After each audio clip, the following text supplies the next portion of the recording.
Today we're talking about the command of the Space Marines, and talking about how our captains, chaplains and lieutenants might be fitting into the new game.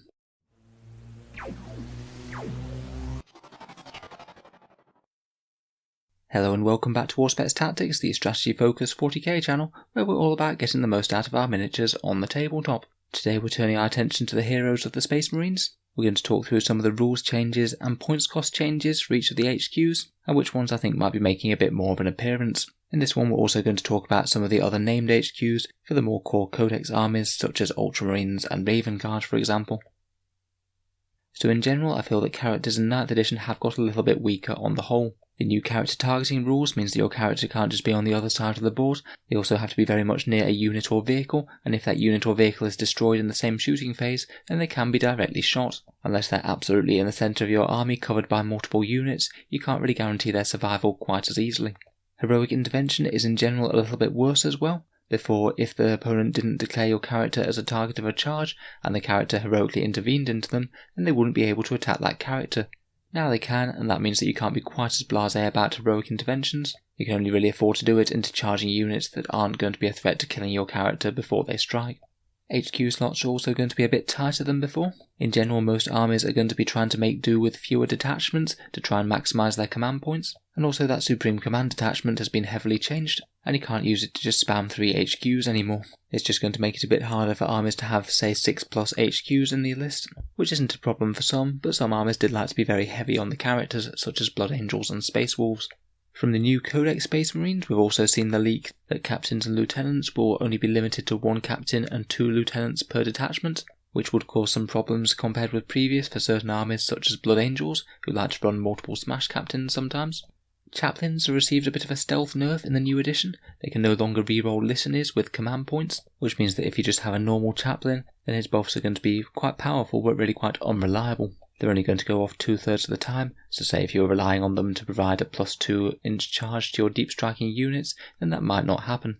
I think it actually makes the Master of Sanctity Warlord trait a little bit more viable, as if you upgrade your chaplain to be a Master of Sanctity and cast 2 litanies, then he could take the Warlord trait Wise Orator, which allows you to reroll failed litanies. It means that you could potentially have 2 and pretty much guarantee that they're going off the vast majority of the time.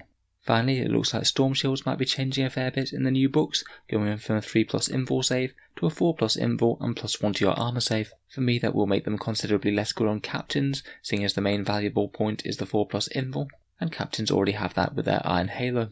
As characters have typically seen a fair few nerfs in the new edition, they typically haven't gone up by loads of points, but with a few exceptions as we'll get onto. Let's start up with captains then, and thanks very much to Chuck Reinitz for sending in this very nice Gravis captain, very nicely painted in his Raptors colour scheme.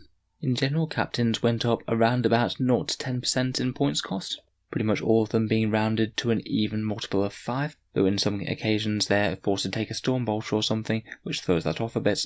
The standard captain went up a fairly normal amount, 80 points base now with basic war gear.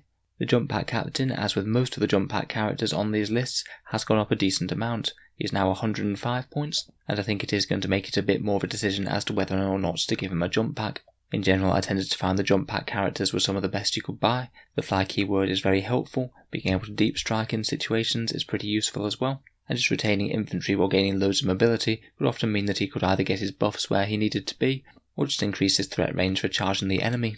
Smash captains didn't go up quite as much proportionately, just because they cost a few more points to begin with, and their Storm Shield and Thunderhammers didn't change. So if you liked them before, then they're still good, but they're still very much a premium option. The Cataphractii and Terminator captains will cost you 103 points each now, though it was interesting in that table of contents that this Cataphractii captain wasn't listed. Either he's just not in the new book, or he might have been folded in under the Terminator captain's datasheet. I'm afraid I have made an error with the Bike captain. It used to be 90 points base and now is 100 base, so he has gone up around about 10%, so a decent increase for that increased mobility. Still not a bad choice I think though, he can put out a decent amount of firepower with a Stormbolter and his twin bolt gun. Primaris captains are now 90 points with their cheapest loadouts, as they're locked into some slightly fancy kit. Gravis captains are up slightly to 115 points, Phobos captains are just 100, so if you liked them before then they're certainly a bit more viable now. And at some point we're getting a heavy bolt rifle captain, the chap who was leaked in Gravis armour, and we have no idea about his points cost yet. Overall, I think that the captain list has actually become more balanced due to these points changes. where slightly more niche ones such as the Phobos Captain and Terminator Captain might be seeing a bit more play than before, and Jump Pack Captains might be seeing it a little bit less. I honestly think that basically all of them are pretty usable, though I still think the Gravis Captain pays a fair bit for his limited mobility. Moving on to Lieutenants and Librarians. The Lieutenant changes pretty much mirror the Captains, to be honest. The standard variants went up a little bit, the Jump Pack Lieutenant went up by more, and the Phobos Lieutenant went up by a little bit less. All still pretty decent. In general, I would probably just take the normal, more bare bones one. It's a good day to be a Librarian on the other hand though. Pretty much all versions of them did very well, with most of them actually going down in points. Basically, if you liked Librarians of any stripes before, then you will like them even more now. For some reason the Jump Pack Librarian was always far more expensive than the other Jump Pack counterparts, so he is still very much a premium option compared with the others, but he has dropped a points down to 115. All their force weapons are free and included in their points cost now, which I had taken into account for previous numbers, but it does mean that if you did want a force axe for example, you aren't paying any more points for it now. On the flip side, it seems that Chaplains have received a fairly above average points increase, at least where Space Marine characters are concerned. The standard Chaplain is now 80 points, the Jump Pack variant is 105, the Terminator one is 98, and the Primaris one is 85. This combined with the change to litanies is really quite a significant nerf for Chaplains. Honestly, they wouldn't be quite as much of a go-to for me as they were previously. I think that the way that I'd want to run a Chaplain now is with that Master of Sanctity and buy in that extra Warlord trait with Hero of the Chapter so his litanies actually go off reliably. We do also have a Primaris Biker Chaplain inbound as well. He'll be 130 points, so you will be paying a pretty massive premium for him to be honest. We get a fair amount of additional movement and durability for that, so there are at least some advantages to doing so. I think I'd still imagine the standard Chaplain and Jump Pack variant as being two of the most common ways to go though. Talking of Chaplains, the Chaplain Dreadnought has moved over to Warhammer Legends now, or will do shortly, as his points costs weren't in the current chapter approved 2020. We have a new HQ in the Judiciar, who is 85 points, providing that unusual benefit of making people fight last in the fight phase, which can be pretty handy when combined with another fighter unit or his own fairly decent combat abilities. He's not really as much of a general buffing piece though compared with some of the other characters. I suspect he'll be most commonly used with a slowly advancing melee threat list, maybe with some of the newer units from Indomitus, such as Blade Guard or Assault Intercessors. Finally, for the generic HQ choices from Codex Space Marines, we have the Tech Marine, and for some reason this guy's already fairly reasonable points cost of 45 has dropped down to 40 if you just give him a chainsword. If you just want a cheap HQ, then this guy is pretty excellent to be honest. He's fairly survivable with that 2+ armor, he can repair some vehicles, he can blaze away pretty accurately if you give him a Storm Bolter for an extra 3 points, and it's at least got a small amount of melee threat with that servo arm. For 40 points he really is pretty strong. Of course you can still do that combination with him with Master of the Forge from Faith and Fury, which currently still means he can have that aura where he gives +1 to hit to all nearby Space Marine vehicles. He's definitely very close to auto-include territory in my mind for a fairly mechanised Space Marine list.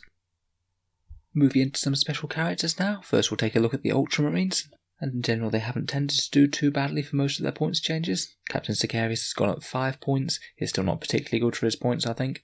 Cassius has gone up 10 points to 95, seeing as he is a chaplain with 2 litanies, that doesn't seem too unfair, and I think he's still a pretty reasonable buy-in even if his litanies aren't quite as reliable now. Targarius and Calgar have gone up 5 points and 10 points respectively. Again, pretty much if you liked what they did before, then you'll like what they do now.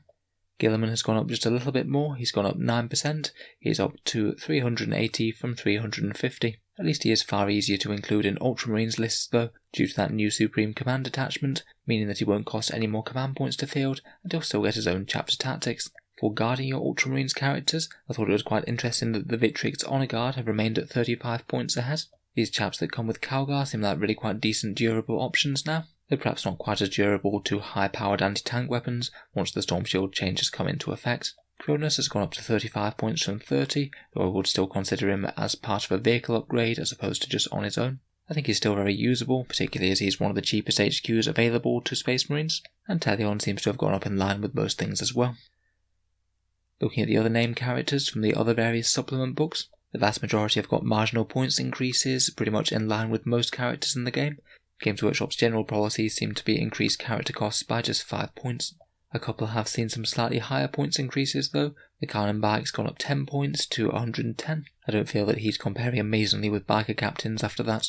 I thought it was interesting that Kayvan Shrike only went up 5 points as well. He's looking to be excellent for Raven Guard at the moment. Not that he was ever bad by any means, but getting those Chapter Master rerolls and all that mobility, and not suffering the same points increases that most jump packs did, is no bad thing. The biggest loser in the list by quite some way is Ironfather Phyros of the Iron Hands. To be honest, in his first incarnation when he came out, he was very cheap for what he did, though they did errata his invul save to only work with infantry, which still sees a fair amount of success in big blobs of intercessors and things. You'll now be paying 140 points if you want to bring him along, which I think that's still really not that bad a tax in the right sort of list. If you are providing a 5+ invul save to absolutely tons of intercessors nearby, then that could be worth the points cost. Never mind his very decent vehicle healing abilities if he's got dreadnoughts around too.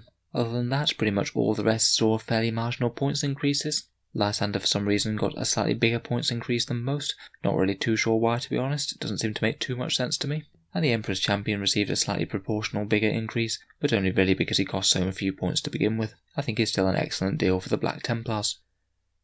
So overall for Space Marine HQs, I think that in general this change has made things a bit more balanced. As before, I still think that Tech Marines with the Master of Machines trait will make lots of appearances in any mechanized Space Marine lists. Captains and Lieutenants are still good, but you have to pay a bit more of a premium for jump packs than you did before. Chaplains in general have received a bit of a nerf, and I feel that more people will be wanting reroll litanies from Master of Sanctity. And Librarians of all stripes have seen a small buff. I'll be honest, they weren't my favourite HQ before these changes, but now at least they're a lot more in line with the other choices, and I most certainly consider them a bit more, particularly in certain armies who have powerful spells, such as White Scars or Salamanders. So let me know what you think of the changes and whether or not it'll have much impact on your lists. I look forward to reading your comments down below. If you've enjoyed the video, then feel free to subscribe to Auspex Tactics. We'll most certainly be keeping the 40k content coming. If you've been watching my videos quite a bit and would like to help support the channel, I do have a Patreon page which is down in the video description below. It is the thing that allows me to keep on making these videos quite so regularly, so if you are enjoying a lot, then any support is greatly appreciated. Channel Patrons get to see a video per week early, there are regular votes to see what sort of videos come next on the channel, and there are also regular prize giveaways each month to which Patrons are automatically entered into. If any of that sounds good, or you'd just like to help support the channel, then the link is down in the video description. In any case, a massive thank you for listening, and I'll hope to see you guys next time.